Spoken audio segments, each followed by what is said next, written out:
হাই everyone, মই এটা প্ৰসাদৰ চাটনি বনাব লৈছোঁ। প্ৰসাদখিনি মই ধুনীয়াকৈ ধুই লৈছোঁ আৰু এটা বাটিত থৈ লৈছোঁ।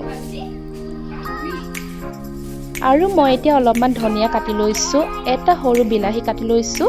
বিলাহীটো মই সৰু সৰুকৈ কাটি লৈছোঁ। এই মোৰ কাটি হৈ গৈছে।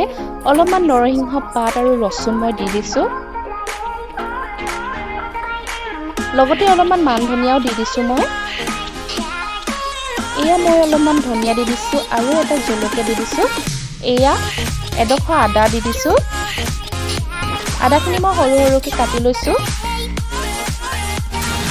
মোৰ কটা হৈ গৈছে। এতিয়া মই প্ৰসাদখিনি দি দিছোঁ আৰু মই এতিয়া এটা সৰু মিক্সাৰ বাটিত গোটেইখিনি ভৰাই লৈছোঁ।